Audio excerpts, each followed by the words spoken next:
નમસ્કાર, હું પ્રદીપ મોગે, નિવૃત્ત પોલીસ કર્મચારી. આજે આપની સમક્ષ પેન્શનર માતા પિતાના અવસાન બાદ તેમના સંતાનોને મળતા પેન્શનને લગતી માહિતી લઈને ઉપસ્થિત થયો છું.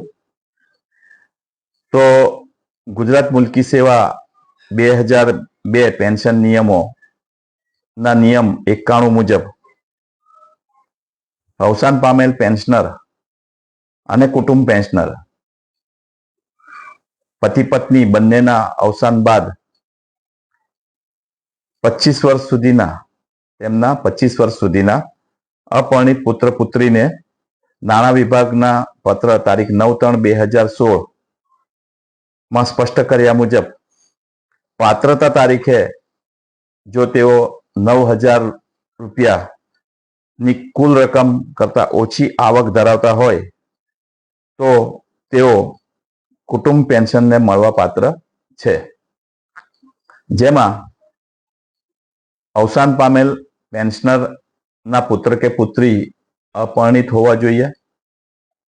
તેમને માત્ર 25 વર્ષ સુધીની ઉંમર સુધી તેમને પેન્શન મળવા પાત્ર રહે છે. જો તેઓ 25 વર્ષ પહેલા લગ્ન કરી લે તો તેમનું પેન્શન બંધ થાય છે. અને 25 વર્ષ પહેલા જો તેઓની આવક દર મહિને 9,000 કે તેથી વધુ હોય, એટલે કે તેઓ કોઈ જગ્યાએ નોકરી કરતા હોય ને 9,000 કે તેથી વધુ તેમને મંથલી ઇન્કમ હોય તો તેઓ કુટુંબ પેન્શનને પાત્ર નથી. તેમનું કુટુંબ પેન્શન બંધ થઈ જાય છે. નમસ્કાર, જય હિન્દ, જય ભારત.